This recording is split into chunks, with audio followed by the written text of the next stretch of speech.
Dice así, 1 Timoteo capítulo 3, versículo 8. Los diáconos asimismo deben ser honestos y sin doblez, no dados a mucho vino, no codiciosos de ganancias deshonestas, que guarden el misterio de la fe con limpia conciencia. Y estos también sean sometidos a prueba primero, y entonces ejerzan el diaconado si son irreprensibles. Las mujeres asimismo sean honestas, no calumniadoras, sino sobrias, fieles en todo. Los diáconos sean maridos de una sola mujer, y que gobiernen bien sus hijos y sus casas. Porque los que ejerzan bien el diaconado ganan para sí un grado honroso y mucha confianza en la fe que es en Cristo Jesús. Bueno, vamos a orar. Una vez más, Dios de amor, como cantamos, te damos gracias por este precioso momento que pasamos juntos cuando cantamos y nos escuchamos el uno al otro, adorarte a ti a través de la música también. Qué tremendo, Señor. Cuántas bendiciones para nosotros. Y gracias porque ahora tenemos una Biblia en nuestro idioma, la abrimos, la estudiamos y deseamos que tú nos hables, oh Señor, y nos instruyas, nos exhortes, nos traigas al arrepentimiento según la necesidad de cada corazón, Señor. Pedimos tu bendición en esta tarde. En el nombre de Jesús. Amén. Bueno, si hay una palabra que se utiliza mucho en el Nuevo Testamento, en su idioma original, es la palabra diáconos, ¿sí? Con K, ¿no? Diáconos. O sea, también las palabras que se derivan, los términos que se derivan de esto. Diaconía, también, por ejemplo. Servicio. Y diaconeo, servir. Aparece unas 100 veces en el Nuevo Testamento y nosotros la tenemos en castellano de diferentes maneras, ¿no? En su traducción. Por ejemplo, distribución. Administramos, ministración, ministros, sirvientes, servidor, siervo, servir, ayudaban, socorro y diáconos, entre otras, ¿no? Ejemplos de su uso. ¿Recuerdan al Señor Jesús en las bodas de Caná? Su madre le dijo, no tienen vino. Y Jesús respondió, ¿qué tienes conmigo, mujer? Aún no ha llegado mi hora. Y su madre respondió a los que servían, haced todo lo que él os dijere. Esos que servían son diáconos, ¿sí? Se traduce de esa manera. Se dice de Satanás, 2 Corintios 11, que se disfraza como ángel de luz.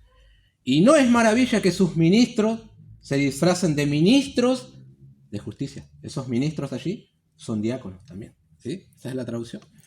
Bueno, se presentó un caso de necesidad en la iglesia, Hechos capítulo 6. Entonces los apóstoles, el liderazgo convocó a la multitud, ¿sí? Y les pidió que ellos escogieran a 7 personas para que pudieran realizar ese servicio de atender a las mesas y a las viudas, ¿sí?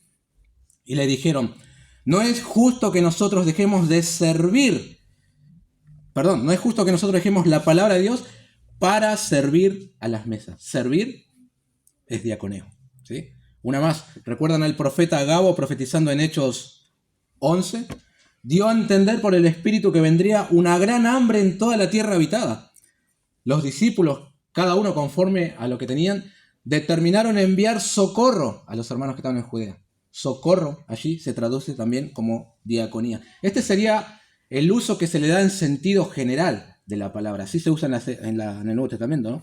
Y en ese mismo sentido, todos somos diáconos, ¿sí?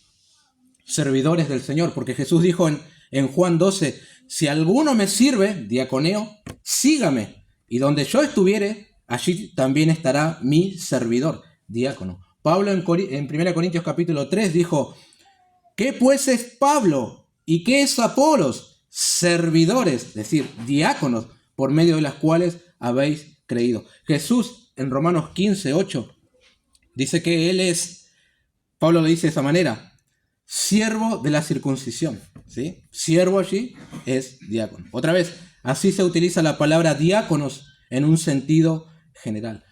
Pero saben que esta palabra diáconos también se utiliza en la Escritura en un sentido específico y técnico. Un ejemplo de su uso en sentido específico, en Romanos capítulo 12, se detallan algunos dones espirituales que el Espíritu Santo dio a los creyentes, ¿verdad? Y entre esos dones está el don de servicio, el don de diaconía. Un ejemplo puede ser este hombre o esta persona llamado Estefanas, que según 1 Corintios 16, junto a su familia, se han dedicado al servicio de los santos. Personas con el don de diaconía, de servicio, ¿sí? Ahora, a esto quería llegar.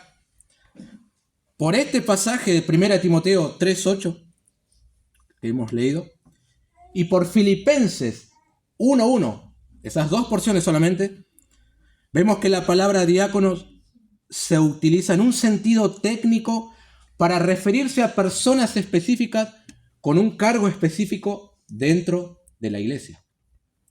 Filipenses 1:1 dice: Pablo y Timoteo, siervos de Jesucristo, a todos los santos en Cristo Jesús que están en Filipos, con los obispos y diáconos. Ya para el tiempo que se escribe 1 Timoteo 3 y Filipenses 1, es obvio. Aparte del cargo del oficio de anciano, que eran las personas encargadas de enseñar la palabra y de gobernar, liderar la iglesia, se había añadido un cargo más, y era el oficio de diáconos. Personas específicas apartadas por la iglesia para realizar tareas específicas dentro de la congregación. ¿Sí?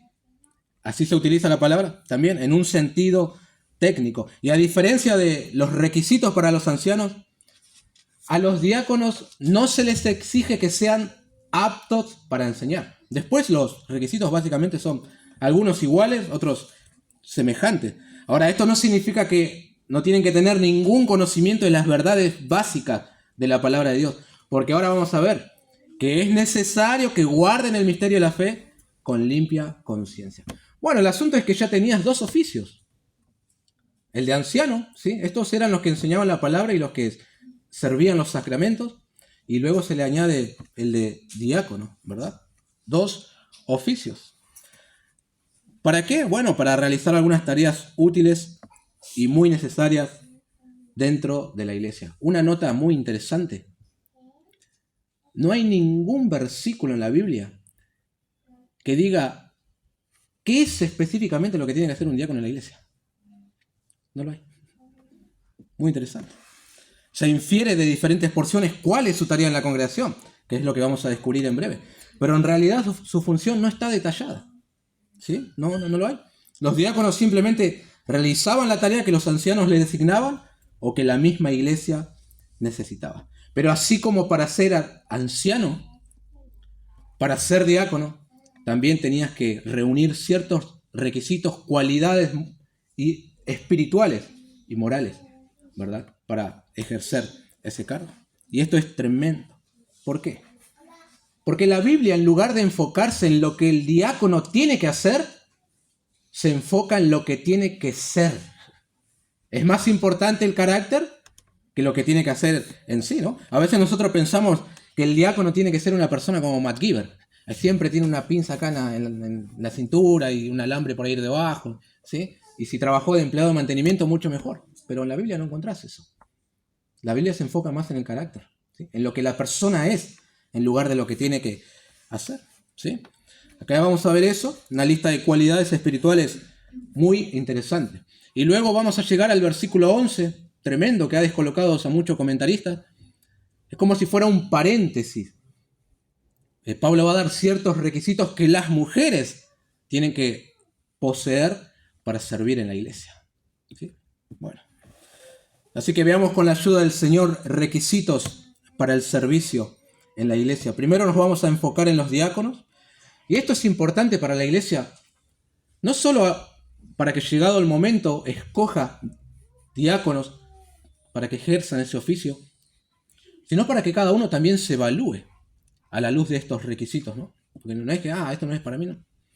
Cada uno tiene que ver esto como un espejo y decir, yo lo estoy guardando o yo me parezco a esto, ¿sí? Bueno, en primer lugar veamos lo que deben ser, ¿no? Los diáconos, es decir, el carácter del diácono. Versículo 8. Los diáconos asimismo deben ser honestos, sin doblez, no dados a mucho vino, no codiciosos de ganancias deshonestas. Hasta ahí nomás. Honestos y sin doblez. Lo primero que se requiere de una persona para que ejerza el cargo de diácono. Honestos es la misma palabra que en Tito 2 se tradujo como serio. La Biblia de las Américas traduce aquí que deben ser dignos de una sola palabra. La Reina Valera 1977 traduce personas respetables, sin doblez de palabra. No bilingüe, dice una traducción más vieja de la Reina Valera, la 1909 creo que es. Honorables y sinceros, dice la NBI. Tomando todas estas referencias, vemos que el diácono es una persona respetable, seria. Ahora, con esto no quiere decir que no se ría nunca y siempre está así con la corbata bien ajustada. No es lo que está diciendo el apóstol. Sino que no son chismosos, no dicen una cosa a algún hermano y luego otra a otro hermano. No hablan con doble sentido. Por eso dice aquí, sin doblez de palabra. En última instancia, lo que se esconde de alguien que es de doblez palabra es la hipocresía y el engaño. Puede decirle algo al anciano y a los miembros le dice otra cosa. Eso es ser doblez de palabra, ¿no? ¿Sí? Los diáconos deben poseer eso, ser honestos y sin doblez. Ananías y Zafira vendieron una propiedad a tal precio, Hechos capítulo 5, querían realizar el servicio de donar dinero a la iglesia, pero a los apóstoles le pasaron otro precio. Doblez de palabra. ¿Y qué se escondía detrás? La hipocresía y la codicia. Y terminaron ambos muriendo por mentir a Dios. No es respetable aquella persona que no es sincera, porque es muy difícil luego recuperar la confianza una vez que se perdió. Pienso que esto de doblez de palabra es un requisito muy interesante, mis queridos hermanos. Porque todos los creyentes no estamos exentos de mandar la cambiada, como decimos nosotros, ¿no? Te dicen una cosa, pero en verdad es otra. Hermano, ¿no pudo congregarse el domingo? No, es que me cayó gente y me dolía todo, me dolía hasta el alma. Y se quedó mirando el partido, estaba de picnic, o no tenía ganas de venir, lo que sea, pero no fue sincero. Es muy difícil encomendarle algo a esa persona porque no es respetable, no es sincera, engaña. Entonces, ¿cuánto más aquellos que van a tener un cargo reconocido por la iglesia deben ser honestos y sin doblez? Jesús dijo en Mateo 5 que nuestra forma de hablar debería ser sí, no. Sincero en cualquier circunstancia. Así debe ser, ¿sí? Porque aunque los ancianos no descubran que no estás siendo honesto y que sos de doble palabra, el Señor de la mies lo sabe. Y a eso hay que temerle, ¿no? Honestos y sin doblez. Tremendo. Bueno, otro de los requisitos. Los diáconos no deben ser dados a mucho vino. Muy interesante. De los ancianos se dijo no dados al vino. Y de los diáconos se dice no dados a mucho vino. Parece ser que había una competencia de fondo blanco. Y los diáconos eran los campeones. ¿Sí? Y ahí Pablo dice, los diáconos no. Bueno, una cosa tenemos que entender nosotros, hermanos, en cuanto a esta exigencia, ¿no? En aquel contexto el vino era una bebida común en los hogares, ¿verdad? No. Era algo habitual. De hecho, hasta algunos dicen que era mayormente agua que vino. No sé si era mayormente agua porque los corintios se emborrachaban en la iglesia y no creo que sea con mayormente agua, ¿sí? Pero bueno, son cosas que se comentan, ¿no? Era algo común como, no sé, como en Mendoza hoy, que parece ser que muchos toman vino. Ahora, el asunto es que como era una bebida común y fácilmente se podía caer en el exceso, ¿verdad? ¿Sí? Eso sucede. Y eso es lo que Pablo busca evitar en los servidores. Tienen que ser personas con dominio propio, que puedan decir hasta acá no más, que no sean esclavos de este vicio, ¿no? ¿Saben que algunos creen que si el apóstol Pablo escribiera este requisito hoy, lo prohibiría rotundamente a la bebida? Porque no es lo mismo el vino hoy que en aquel contexto, ¿verdad? De hecho, no es visto de la misma manera que era visto en aquel momento. Si hasta Jesús también tomaba vino y no había ningún problema, porque era algo común. Pero hoy no se ve de esa manera. Es más, para algunos grupos evangélicos, tomar vino es pecado. Y lo prohíben a todos sus miembros, no solamente a los oficiales, sino a todos. Ahora, a mi entender, prohibirlo es legalismo, porque la Biblia no lo prohíbe, ¿sí? Lo que se prohíbe, lo que Pablo está prohibiendo es el abuso, pero ese abuso no solamente puede venir de la bebida, sino también de otras cosas, y básicamente estás cayendo en lo mismo, ¿sí? Creo que un principio bíblico que nos ayudará a nosotros en cuanto a beber vino o no beber, es aquel que Pablo aplicó en su vida. Él dijo que no haría nada que pudiera resultar una ofensa o una molestia a la conciencia de los hermanos. Y eso implicaba para él hasta comer carne, dijo. Si como carne y es ofensivo para mi hermano, yo lo digo. Nosotros podemos tomar eso. Y si el vino resulta una molestia a la conciencia de mis hermanos, sí hay que evitarlo. ¿Sí? Tienes que evitarlo porque es así.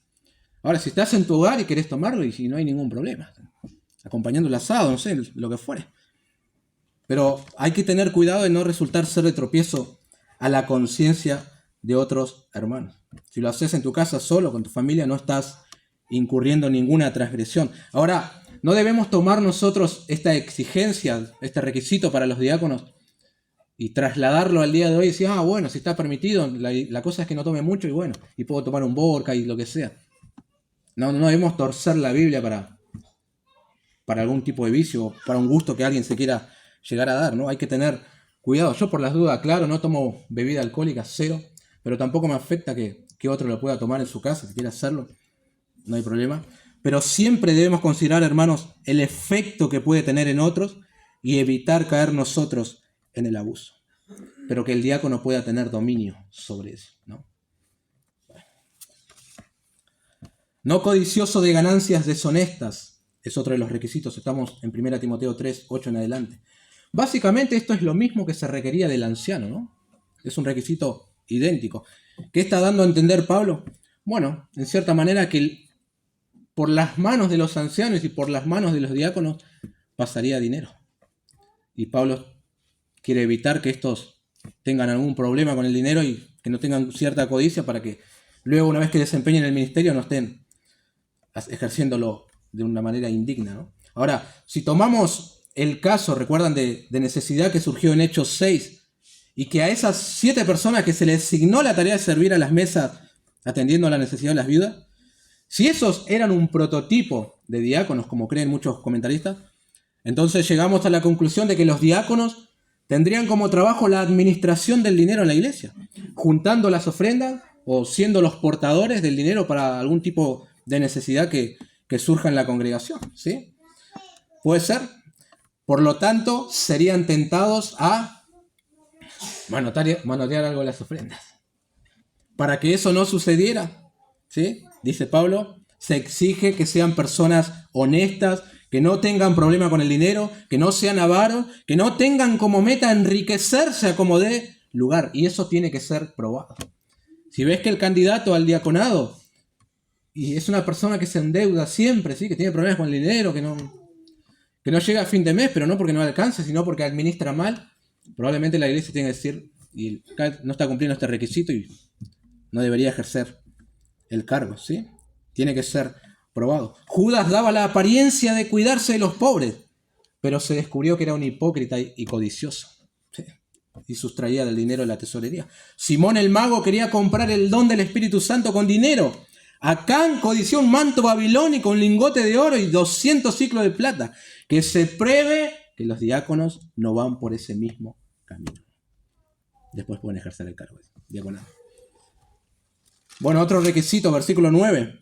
Que guarden el misterio de la fe con limpia conciencia. Una explicación de lo que sería el misterio de la fe podría darnos el mismo versículo 16 de este capítulo, que habla allí del misterio de la piedad, que en su momento nosotros lo vamos a estudiar cuando lleguemos allí. ¿Pero qué es eso, el misterio de la fe? Bueno, podemos resumirlo como que el misterio de la fe es una doctrina revelada en el Nuevo Testamento. Es una palabra que Pablo, una enseñanza, mejor dicho, él solía utilizar en sus epístolas, ¿no? He recogido solamente 3 porciones, pero presten atención, Romanos 16:25, y al que puede confirmaros según mi evangelio y la predicación de Jesucristo, según la revelación del misterio que se ha mantenido oculto desde tiempos eternos.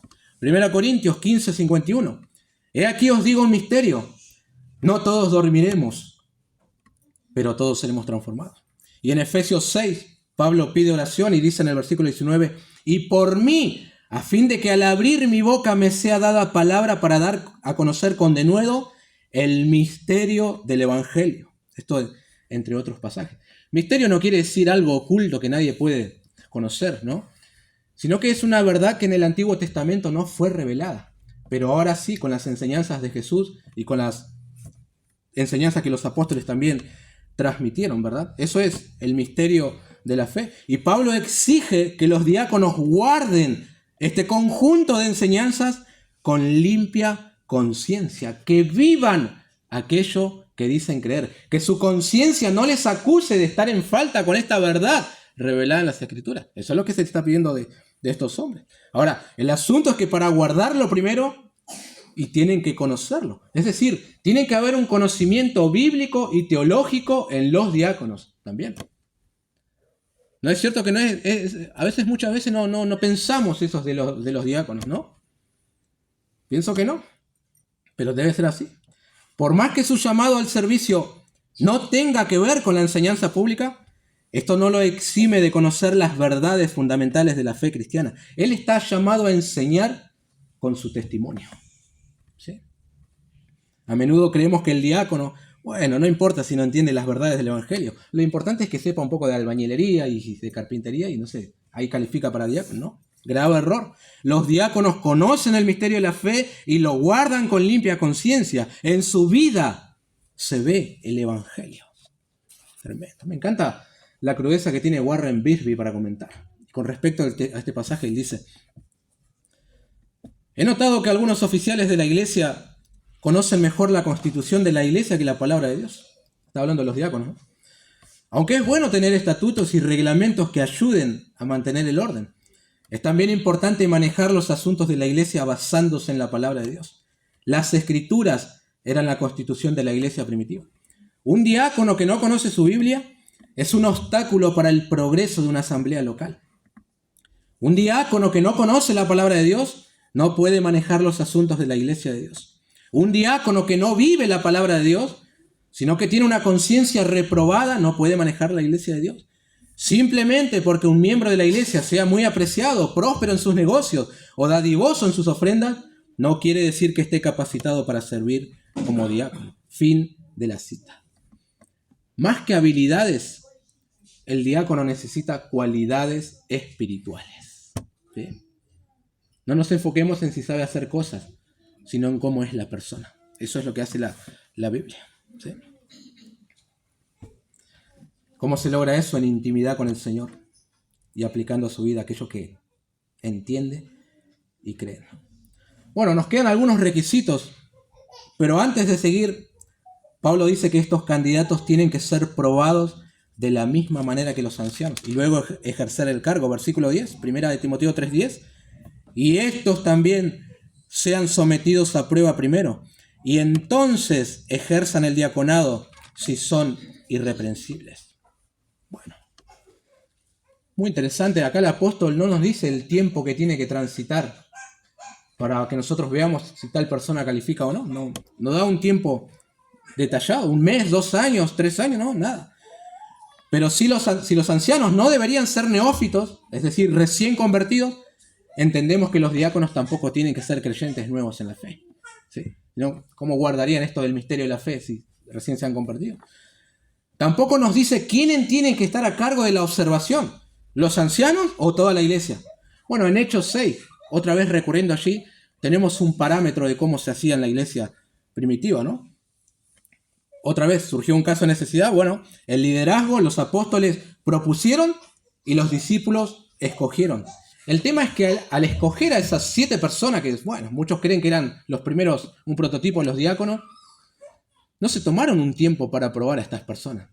Ya eran conocidos como personas llenas de fe, del Espíritu Santo y de buen testimonio, ¿sí? Solo la dejo picando para que usted defina, pero no había un tiempo específico en el cual se tenían que probar a las personas. En cuanto al tiempo de prueba, las iglesias lo hacen de diferentes maneras, porque no hay un tiempo específico. Algunos ponen a prueba al diácono 1 año y la observación lo hacen solo los ancianos. Otras, como aquí con los centros bíblicos, hacen 2 años y la observación la hace toda la iglesia. Bueno, diferentes maneras, ¿no? El asunto es que tiene que pasar un tiempo determinado en el que el carácter, las cualidades espirituales puedan ser notorias a la iglesia, ¿no?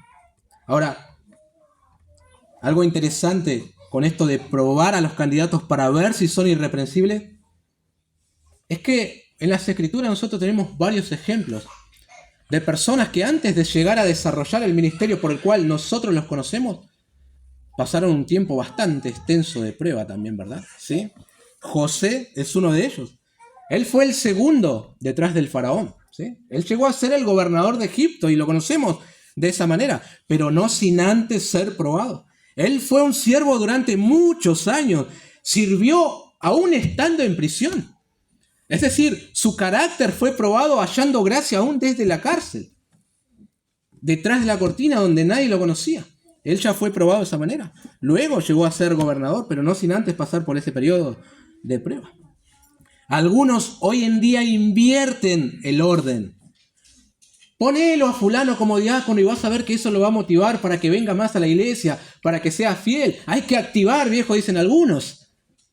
Grave error. Grave error que se comete. El principio en las Escrituras es, Mateo 25, 21, sobre poco has sido fiel, sobre mucho te pondré. O Lucas 16, 10, el que es fiel en lo muy poco, también en lo más es fiel. Antes de desarrollar algún ministerio, el ministerio que fuere, el servidor tiene que manifestar irreprensibilidad. Josué llegó al liderazgo de la nación, lo conocemos en la historia. ¿Cómo lo conocemos? Como el conquistador. Pero antes de eso estuvo muchos años detrás de la cortina de Moisés. Y la Biblia dice el ayudante de Moisés, el siervo de Moisés. Tremendo. El mismo Moisés cuidó de las ovejas por 40 años antes de que Dios lo llamara. Hay congregaciones donde vas 2 o 3 reuniones y al otro culto ya estás tocando la guitarrita. ¡Ea! Bueno. Que ejerzan el diaconado si son irreprensibles, sin tacha. No se da ministerios así porque sí o para llenar un hueco. Si no hay fidelidad, irreprensibilidad, nadie debería servir en la iglesia. ¿Qué parámetros altos pone la Escritura, ¿no? Y a veces nosotros los reducimos tanto. Bueno, nos quedan 2 requisitos más en el versículo 12, que ya hemos considerado cuando vimos la de los ancianos. Pero antes de ahí, tenemos un paréntesis. Y ahora que se agarren las mujeres, que ha descolocado a muchos. Versículo 11. Las mujeres asimismo sean honestas, no calumniadoras, sino sobrias, fieles en todo. Estamos hablando de los diáconos. Luego volveremos a hablar otra vez de ellos. Y de repente Pablo comienza a hablar de las mujeres. Y esto es lo que ha generado controversia entre los comentaristas. ¿Quiénes son estas mujeres? Algunos dicen las esposas de los diáconos, y por eso hay requisitos. No lo sé. Otros dicen, no, son mujeres en general. Y un tercer grupo dice, no, son diaconisas. Mujeres que ejercían el oficio de diaconisa. Bueno, eso es tremendo, ¿no? No sé si es lo que dice la Escritura. Bueno, algunos creen que Pablo está hablando de las esposas de los diáconos. De hecho, la NBI traduce así este versículo. Asimismo, las esposas de los diáconos deben ser honorables, no calumniadoras, sino moderadas y dignas de toda confianza. Pero el texto griego no dice esposas, dice mujeres. Ahora, yo entiendo que muchas veces esta palabra se utiliza para referirse a mujeres casadas, pero otras tantas veces no. Decir que son las esposas de los diáconos es solamente una interpretación, porque no es lo que el versículo está diciendo. Por lo tanto, vamos a descartarlo. Además, si no hay requisitos para las esposas de los ancianos, ¿y por qué habría requisitos para las esposas de los diáconos? ¿Sí? Entonces, Pablo no está hablando de las mujeres de los diáconos. ¿Sí? Luego otro grupo afirma que son diaconisas. De hecho, no sé si conocen ustedes que hay iglesias en el cual hay mujeres que ejercen el cargo de diaconisa. ¿Sí? Acompáñenme a Romanos capítulo 16. Rápidamente. Solamente un versículo, el primero. Romanos 16, 1. Os recomiendo además a nuestra hermana Febe, la cual es diaconisa de la iglesia en Cencrea. Acá está la diaconisa, dicen. Más claro, échale agua. Pero saben que en el texto griego no. La palabra diaconisa no existía. Solamente existía la palabra diáconos, usándose en el masculino para ambos, hombres y mujeres. En este caso, hablando de Romanos 16, se podría traducir al español como servidoras y se acabó. En la iglesia primitiva no había un oficio de diaconisas, ¿sí? Ese es el problema. Pero sí había mujeres que colaboraban con la obra. Por lo tanto, ¿qué nos queda? Solo se está hablando de mujeres en general que sirven a la iglesia. Algunos entienden que ayudan a los diáconos, bueno, puede ser, pero no se está hablando necesariamente de un oficio, sino en el sentido general de la palabra. Pero aún así, para que estas mujeres pudieran servir en la iglesia, Pablo da ciertos requisitos. Yo diría tremendos requisitos para poder servir, de la manera que fuera el servicio. ¿Sí? Estas mujeres deberían ser honestas, serias, lo mismo que se exige de los hombres. Pero aquí se añade algo muy interesante. No calumniadoras. ¿Por qué se le añade este requisito a las mujeres y no a los hombres? La palabra griega para calumniadora es diabolos, de donde obviamente viene diablo. Si tuviéramos que traducir hoy, tendríamos que decirle a las mujeres que no sean diablas. Lo que da a entender aquí, ¿no? Justamente la calumnia, queridos hermanos, la acusación es una característica de Satanás. Él es llamado el acusador de los hermanos. Y parece ser que las mujeres son más propensas a caer en eso que los hombres.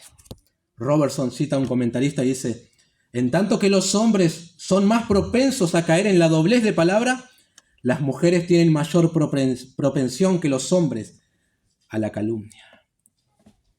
Sencillamente lo que Pablo está pidiendo a las mujeres es que puedan lograr controlar su lengua. ¿Sí? Sabemos que por naturaleza las mujeres son más de hablar que los hombres. ¿Sí? Es algo obvio, ¿no? Por eso deben cuidarse más de lo que hablan. Proverbios 10:19, porque en las muchas palabras no falta pecado, mas el que refrena sus labios es prudente. De hecho, y esto lo digo con temor, hasta hay congregaciones que se han dividido, roto, por un comentario picante que una mujer lanzó. Un dardo, una calumnia, un chisme, una acusación contra el liderazgo, contra los diáconos o contra cualquiera. Santiago dijo, cuán grande bosque enciende un pequeño fuego, y la lengua es un fuego, un mundo de maldad. En la Biblia hay varios ejemplos de mujeres que se han levantado calumniando, acusando a sus líderes, a sus mismos esposos o algún otro, con falsas acusaciones o murmuraciones. María parece ser la cabecilla en esa acusación que junto a su hermano Aarón levantaron contra Moisés, porque María recibió el castigo físico de la lepra. Su hermano no. Tremendo. La esposa de Potifar acusó falsamente a José cuando éste se negó a pecar y lo metieron preso. Jezabel hizo levantar una falsa acusación contra Nabot para que muera y así quedarse con su viña. Mical, la esposa de David, en lugar de regocijarse con él cuando estaba danzando a todo ritmo, prefirió usar su lengua para reprocharlo y vituperarlo. 2 Samuel 6. Aquellas mujeres que son calumniadoras están haciendo el trabajo de Satanás en la iglesia. ¿Sí? Por lo tanto, no son aptas para el servicio en la iglesia del Señor. Por el contrario, las mujeres que han de servir tienen que ser sobrias y fieles en todo. Alguien dijo, ser fiel en todo implica una vida consecuente con la fe en cualquier circunstancia, que no puedan ser puestas en entredicho por alguna falta.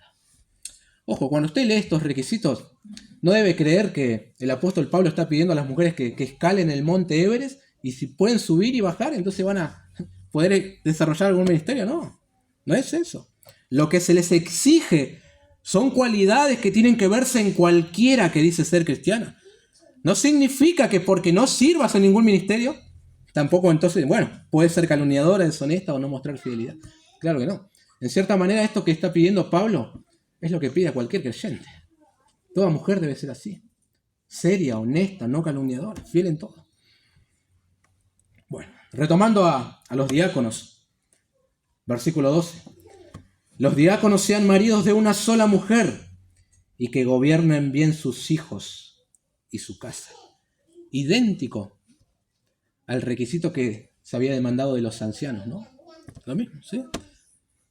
que no puedan ser acusados de inmoralidad, de ser mujeriego, sino que tienen ojos para su sola esposa y que también en su vida familiar las cosas estén en orden. ¿Saben que esto me hizo pensar profundamente en que no hay razón alguna, queridos hermanos, como para creer que el diácono ocupa un lugar inferior en la iglesia y que en la escala jerárquica está el anciano y por debajo el diácono? Nada que ver. Nada que ver. Son oficios diferentes y los requisitos son igual de elevados que aquellos que se exigen de los ancianos. ¿Sí? Ellos desempeñan un ministerio visible. Por lo tanto, tales requisitos deben cumplir. Pero sobre todo, queridos hermanos, por cuanto Dios es santo y un Dios de orden, se exige de aquellos que han de servirle en este oficio que sean hombres espirituales y maduros también, ¿no? No es cualquier oficio. Bueno, por último, veamos 2 recompensas para aquellos que sirven fielmente. Versículo 13. Porque los que ejerzan bien el diaconado ganan para sí un grado honroso y mucha confianza en la fe que es en Cristo Jesús. ¡Wow! Tremendo. Que por desempeñar un ministerio en la iglesia reciba cierta recompensa aquí. No está hablando de una recompensa allá, sino aquí, ¿no? El buen servicio, el servicio fiel, trae consigo un respeto y una estima de parte de la congregación. Siempre las personas más respetadas por su servicio, ¿no? Las más queridas, y son aquellas que sirven desinteresadamente en la congregación, ¿sí? Se ganan un respeto entre todos los hermanos, porque sí, y sabes que está sirviendo de una manera fiel y que no lo hace por querer ganarse el favor de los ancianos, o que le digan, mira, qué bien, cómo sirven, ¿no? Lo hace porque son serviciales, y la iglesia los respeta, ¿sí? Creo que reflejan mejor el carácter de Cristo, quien vino para servir y no para ser servido. El sabio dijo en Proverbios 22, de más estima es el buen nombre que las muchas riquezas y la buena fama más que la plata y el oro. En cierta manera esto es lo que se ganan aquellos que sirven a la iglesia, cumpliendo estos requisitos, ¿no? La iglesia tendrá un alto concepto de aquellas personas que han ejecutado sus tareas de una manera digna y podrá confiarle más responsabilidades porque se han ganado la confianza de todos, solamente sirviendo de manera íntegra, fiel, desinteresadamente. Creo que también acá se aplica aquello que dijo Santiago, ¿no? Que Dios da gracia a los humildes. Sí, Dios da gracia a los humildes. Dios los exalta. Los diáconos, los servidores, hombres y mujeres, son una bendición para la iglesia del Señor. Pero estos deben ser, y todo lo que consideramos. ¿Sí? Bueno, déjenme hacer 2 observaciones finales solamente al texto de hoy ya. Y ya terminó. Primero, parece ser que para el dueño de la mies es más importante el carácter, las cualidades espirituales que el servicio en sí. Al Señor le importa más eso, ¿sí? Por la ausencia de detalles en cuanto al servicio de los diáconos, es como que el apóstol le dice aquí a Timoteo, mirá, enfócate en lo que es la persona. Luego los casos de necesidad aparecerán solos. Trabajo siempre va a haber. Personas que califiquen para ese trabajo, será el desafío de la iglesia encontrarlos. ¿Sí? Si al Señor solo le importara el servicio, que el ferrocarril marche, bueno, que sirva a cualquiera.